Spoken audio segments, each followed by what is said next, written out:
Welcome to the ANEW Insight Podcast, empowering and inspiring your journey to optimal health. Hosted by Dr. Supatra Tovar, clinical psychologist, registered dietitian, fitness expert, and author of Deprogram Diet Culture.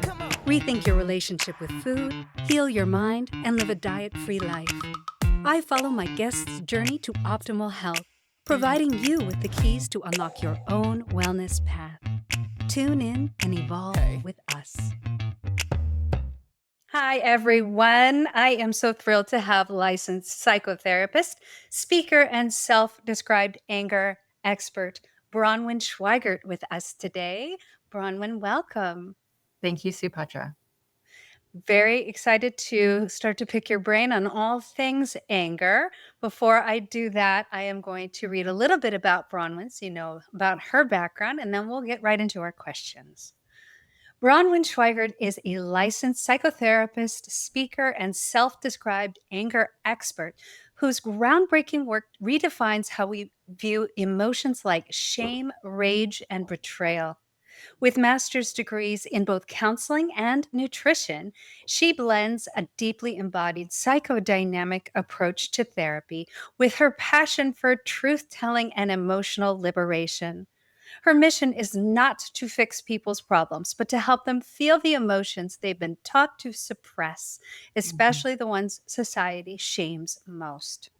Bronwyn believes that disowned emotions don't disappear, they embed themselves in the body, contributing to depression, anxiety, and even psychosis.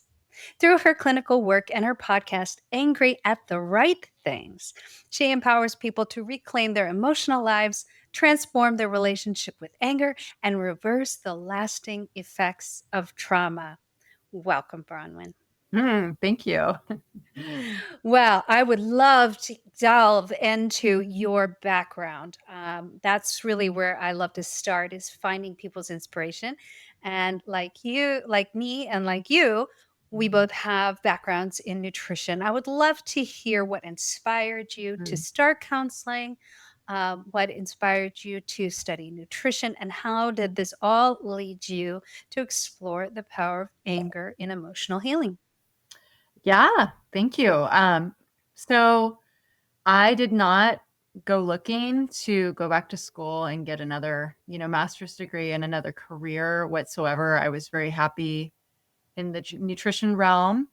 But as life brings us curveballs, I myself fell into a very, very profound depressive episode that made me physiologically sick. I mean, I was vomiting involuntarily at random times, very humiliating times, sometimes walking down the street, sometimes driving on the freeway.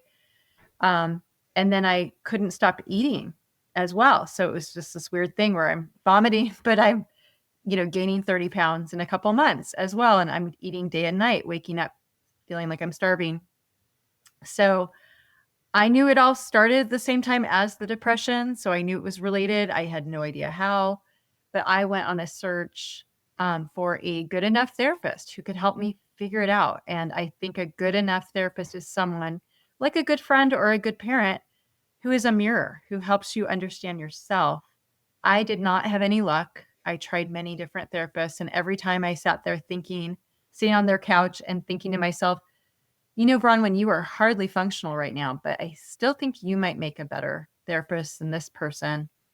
So part of healing from that particular depressive episode was me going back to school to become a therapist. After that, or kind of during that time, because then that takes years to get all your hours and all that, I fell into another very profound depressive episode that was more pernicious. It was just long, without all the somatic symptoms, just depressed. And all that to say that, took about over a decade, both those times. And looking back when I became a therapist and then connecting the dots, seeing in my clients' lives this connection between our depression, our anxiety, our mania, even our somatic symptoms, and suppressed anger seemed to be the takeaway. And looking back on my depressive episodes, I know without any doubt If I had had the awareness at that time to say to myself, you know what, Bronwyn, it's okay to be angry. It's okay.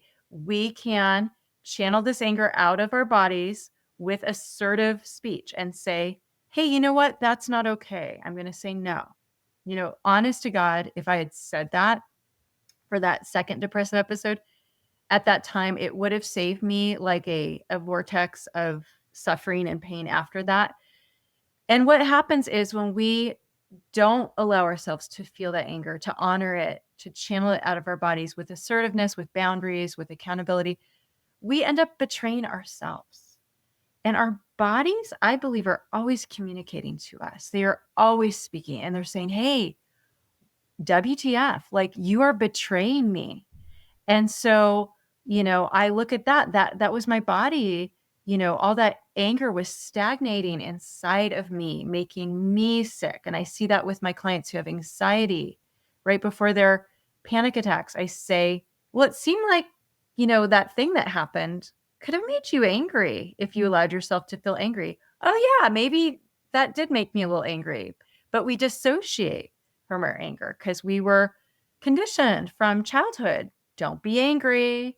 No, good girls aren't angry, or Especially women. especially I women. think it's a lot Mhm, more accepted with men mhm. to be angry, to Yeah, show more aggression, but it is yeah, certainly something that we are conditioned as females mhm, to, or female identifying, to suppress. yeah, And if you could go into, if you feel comfortable, yeah, what led to these? Like, what were some of the life events that led to these depressive mhm, episodes? And what did you mhm, learn yeah, besides from and I'm totally on board with you. I think mhm, that, suppressed emotions sit and they stay in the body until they're released. yeah, What were the kind of factors that led to the suppression of these yeah. emotions? Yeah, so the second one I kinda hinted at. So that one, I was just starting out as before you're an intern, when you're getting your hours, you're actually a trainee, like, I don't remember how many hours, but I hadn't even started yet, so I'm a trainee. I haven't even finished school. I'm about to see my first client ever out of 3,000, to get all those hours. And the place I was interning, the director was also my supervisor, and he told me my first client was going to be a couple. Okay, if you know anything about therapy, there are licensed therapists who will not see couples. It is something you really need to be equipped for and trained in. If not, you can do a lot of damage and it will Totally. cause you to burn out very quickly. And he's telling me my very first client ever is a couple. And I look at him and I say, I'm not ready for a couple. And he goes, It's going to be the couple. You're going to see the couple. And that's where I wish I had had that awareness to say, you know what, Dave, this is not a good fit then. I'm going to find another internship site. I don't want to work at your center. That would have saved me literally years of depression because that ended up spiraling, spiraling, spiraling. That's a long story. But that was the first of many self betrayals where I suppressed my anger. Our anger is there to keep us from betraying ourselves. Healthy anger. There's also reactive anger. We could talk about that. That's different. But healthy anger is there so we don't betray ourselves. And so I went from one self betrayal to another to kind of stay at this position in this internship site. Anyway, the other depressive episode that I first had was actually anger at my husband. So we had just relocated to a different city. This is about 16 years ago when the Great Depression or the Great Recession happened. And we moved. He started working. My daughter was little. I had been pretty much a stay-at-home mom, although I did have a job that I had to move away from, a very part-time job. So we move. It's a different city, but it might as well have been the other side of the moon because I don't know a single person. I was so lonely. He's going to work every day, so he's not feeling the loneliness like I am. My daughter, I just enrolled her in kindergarten, so I'm all alone every day. I don't know anyone. I don't have a job, and I'm just like really struggling. And I look at him one night, just a few nights after we moved, actually, and I looked at him, and I think I had tears in my eyes, and I just wanted him to recognize how much I was hurting, and I was looking for empathy. And what I saw was a very hardened, unempathetic empathetic look, like a jadedness, like where he was resisting giving me any empathy. And we have since discussed this. It was because he felt guilt for making us move because he's the one who got the job that we had to relocate for. So he withheld empathy because that would have made him feel guilty for causing my pain in his mind. He felt responsible for me, which is Wow. its own mythology. But in his mind, that's what was happening. So when he did that, I felt so betrayed by him. And it also triggered up a lot of stuff from my early childhood with a mom who never had empathy for me or attuned to me in any way. And so that was, if I could have in that moment just said, you know what, Steve, I know you feel guilty for me hurting right now. I know you feel responsible, but you're not. What I need from you right now is I need you just to give me some empathy. Okay. That is going to be a win win because I'm going to feel better when you do that. And you're actually going to feel better because you can comfort me instead of feeling like you have to stay away from your own guilt. That would have saved, our marriage at that time. It would have saved me from going into that depressive episode. It would have saved me from getting sick and gaining the 30 pounds in 2 months. Wow. Mhm. Well, I very human uh, incident that led to a very human response. And I agree with you. I think I always say that anger means that our boundaries are being crossed in some way. Anger erupts because we're feeling an encroachment. And Mhm. oftentimes, especially women, Mhm. females, people who identify as females, we're not taught to push back when our Mhm. boundaries are crossed. We're conditioned to take it Mhm. and to be silent about that. Mhm. And so you mentioned how all these emotions, and I agree with you completely, especially just doing the work that I do, um, that emotions get stored. They live in our bodies. So for people who don't really resonate with that, how does that process work psychologically and physiologically? Yeah.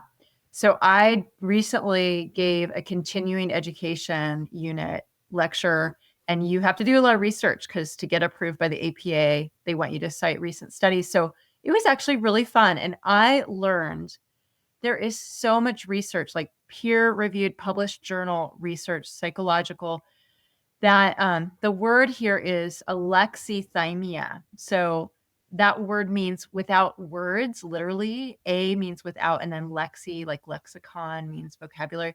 Alexithymia is the scientific word for what my clients call keeping it all inside. So when we don't talk about our feelings, especially our anger, because most of us feel okay to talk about the other feelings, but it's the anger, the betrayal, the hatred, the rage that we keep inside the most. So when we are alexithymic, when we hold it inside, what I found in the research that I've done, it causes autoimmune disorders. They're even showing it in, children with type 1 diabetes are more alexithymic than children who do not have type 1. In women with MS and more severe MS, they're more alexithymic. With people with seizures, with seizure conditions, with, oh man, asthma, with lower immune function. So people who have all kinds of immune disorders, hormonal disorders, hypoparathyroid disorders. I mean, it is linked to everything. So immune, autoimmune, and then cancer, because if our immune system is down, we are at much higher risk for cancer. And that is also very much suggested by the research. I would assume that it is probably because of a buildup of cortisol and a lot of the stress hormones Mhm. that erupt when you are in distress. And I would think that if you are holding them inside, cortisol just continues to build up. And as we've seen Yeah. in plenty of research, that's actually what leads to a lot of physiological problems, including joint pain, Mhm. difficulties in cognition, Yeah. digestive issues like Yes, you're yes, having as yeah, well. yeah. And when you see that prolonged over time, Mhm, that's what's creating this inflammation. And that inflammation, mhm, along with whatever you're doing in your diet and your lifestyle, if you've got that kind of trifecta of mhm, kind of maladaptive mhm, behaviors and difficulties in your bodies, that's what leads to more of those long term mhm. and more difficult diseases. That is really fascinating. Yeah. So, give me a picture of some of the most common ways that people suppress their anger without even realizing it. And how does that manifest in their daily lives or in their mental health? Yeah, so kind of I liked your, kind of definition of someone crossing a boundary, but I would also say kind of like my experience where my husband wasn't giving me empathy, so I didn't think like he's crossing a boundary.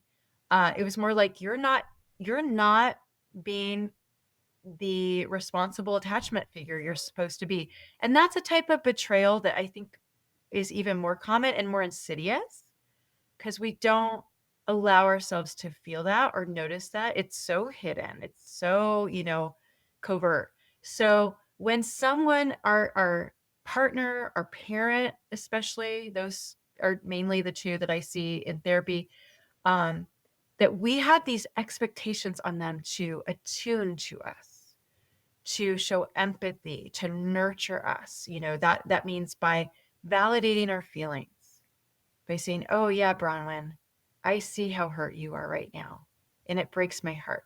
I mean, that's it. That's all I needed him to say. It would have taken 10 seconds.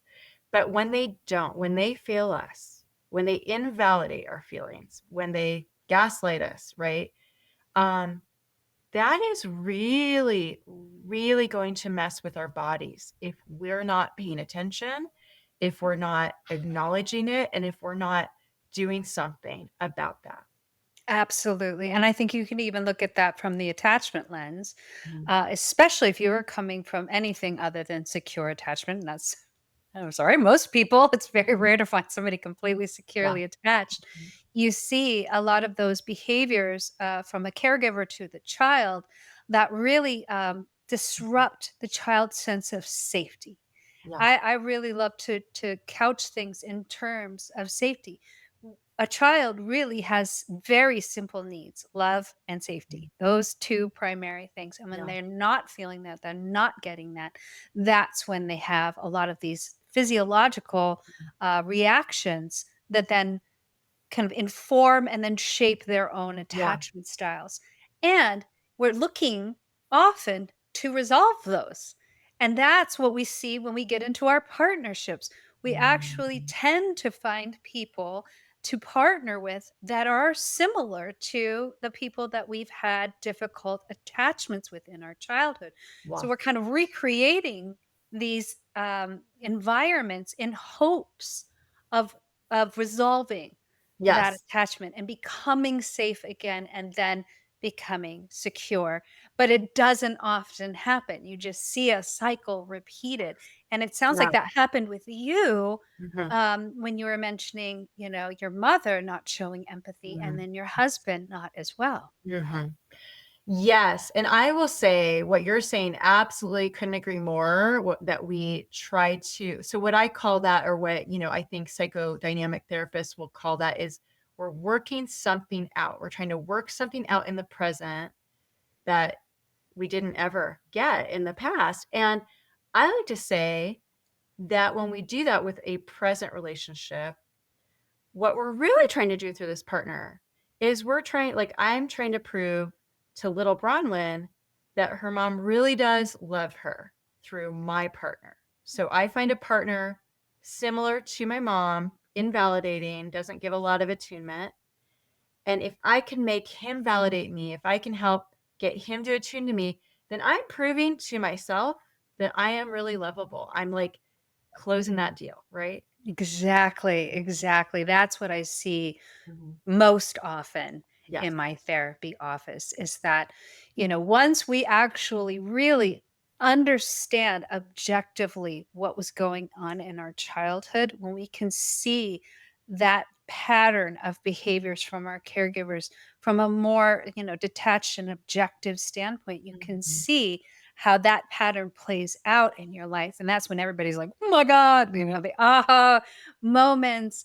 And and through therapy and Mhm. through communication with their partner, they actually can Yeah. resolve that. But if they don't even know that it's happening and it's Mhm. more in their subconscious and also just housed and stored in their Yeah. bodies, Yeah.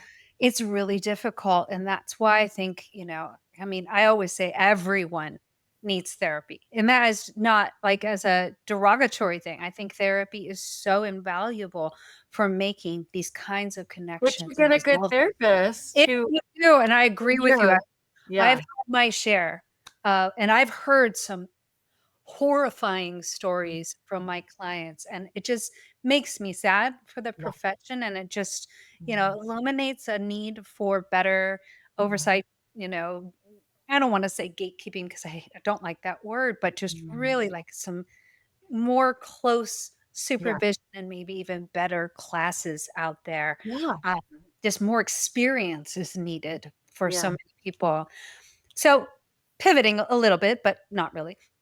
We said there's no such thing as an angry person. Mhm. Unpack what you mean by that, and what is the deeper truth to that? Yeah, so I mentioned reactive anger before, which is different. So there's healthy anger. Healthy anger is rooted in reality. Um, so it's rooted in truth. So you're betraying me right now. I'm feeling that in my body, and my relationship to that anger should be one where I'm like, okay, I feel it right here in my chest. I don't need to dissociate from it. What does this anger need? It needs to have this boundary. It needs to have this assertive speech. It needs to have this accountability. That's healthy anger. Reactive anger is, I think, what most people think of when we think of like a hothead. Because a lot of people, and they make all the news, right? And so when people think like, you're saying I can be angry, and then they think of the hothead person, I don't want to be like that person. No, we don't want to be like that person. So that person is someone who is just reactive anger. Now, reactive anger is someone who's just triggered in the present, but of course, they haven't done the work to where that trigger really belongs, which is that's anger from usually a primary attachment figure that they don't want to acknowledge, that they don't want to do the work on. And so it shows up whenever there's an echo of that person in their life, which could be just someone, for me, my big trigger has been historically someone not making eye contact with me while I'm talking. Mhm, So if you were to look away while we're talking, I'd be triggered, right? And so my anger doesn't belong to you. It belongs to my mom who didn't make eye contact with me. And so I'm responsible for my trigger. We're all responsible for our triggers. You are not responsible for my anger in this moment. I am, because it's my trigger. It belongs to me. And mhm, I need to be responsible and do the work on healing myself. So I don't have this reactive anger that's getting, incited whenever someone doesn't make great eye contact, or whenever someone, whatever it is that reminds me of my mom unconsciously. And mhm. that's reactive anger. Those are those hotheads. They have all this anger. Their anger is valid, but not in the present at the person they're angry with. Absolutely, and it's a good thing I'm an eye contact person. I totally firmly believe in eye contact, both in therapy and on podcasts. I've actually been on podcasts where people have done that, and I just find that so, it's Mhm. for me, it's unnerving. It doesn't necessarily make me angry, but it's unnerving. I'm like, "Wait, are they actually listening? I have no idea what's going Yeah. on right now." It's I think that that's, you know, a little bit rude, and I think some people, might do that because they feel shy or there's Mhm. even cultural aspects to that when Mhm. they're, taught that, direct eye contact is rude. So, yes, you're right. It's like we can make these assumptions, but they Mhm. usually come from something that's triggering in the past, and if we are not aware of that, Mhm.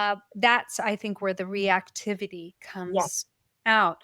Um, so, it was interesting that you said, I can, for the person like who's going through the work, I can express my anger, but I don't want to be that person. what do we do for that person? Yeah.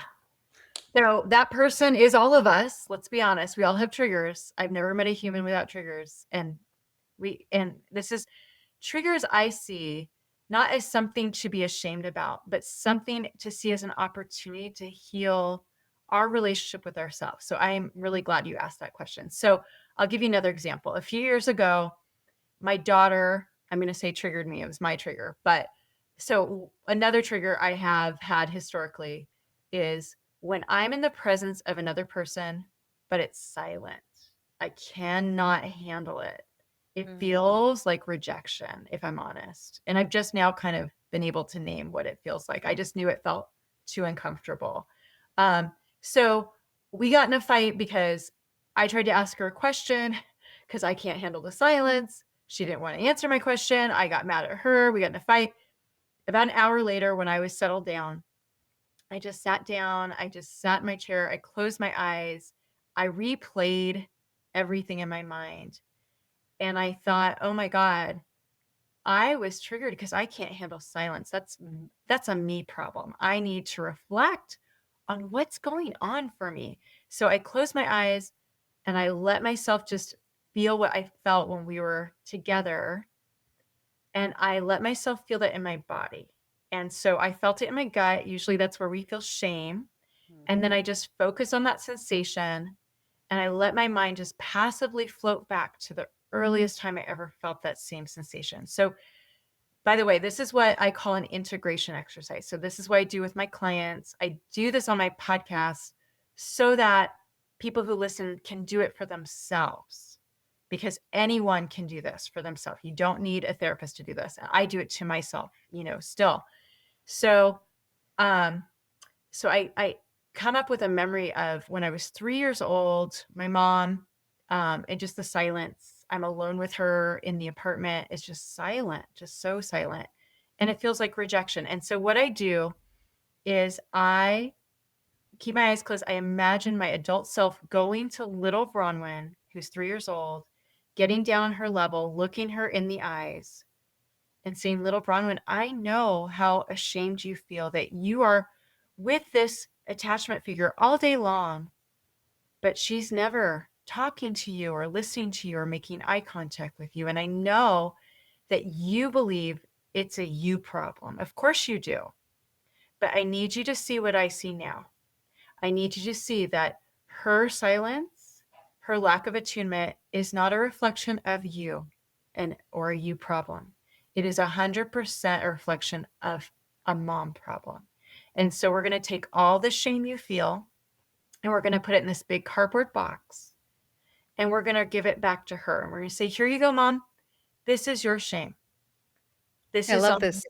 yeah. I love this. Yeah. I do something very similar with my clients, but Mm, it's actually a little bit reversed. mm, I have them go back, like, if they do get triggered, I usually ask them, well, does it remind you of something? mm, And usually it does take them to the past. And then when we mm, explore what that is, mhm, I have them then, of course, go through the situation as it was. And and then I have them imagine if your mom or your dad was their highest self right now, say mm, that they have evolved and mm, learned and really healed from their own wounds, mhm, what would they say to you right now about this particular moment? How would they address this? And mhm, usually they'll talk about how they would mhm, apologize.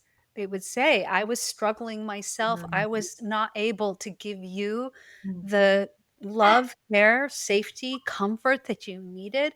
It Uh-huh. had nothing to do with you. Yeah, It right. had everything to do with me. And I am so sorry.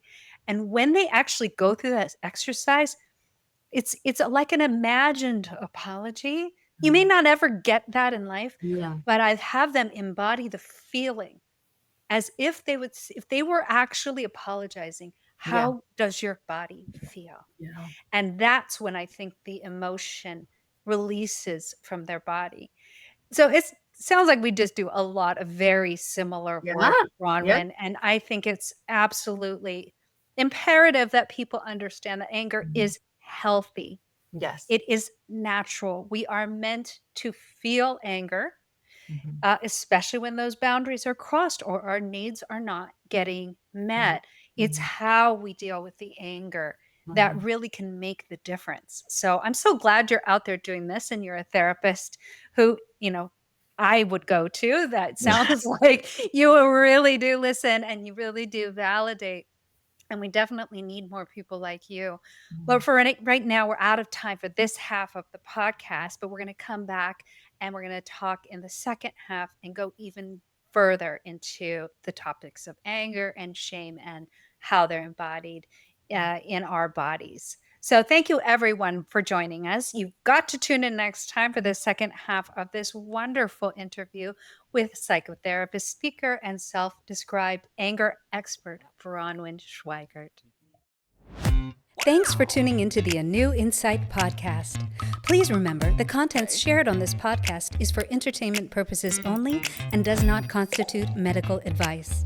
You can find us anywhere podcasts are streaming, on YouTube at my.anew.insight and at anew-insight.com under the ANEW Insight Podcast tab. And follow us on our socials at my.anew.insight on Facebook, Instagram, TikTok, and Threads for more updates. Tune in next time and evolve with us.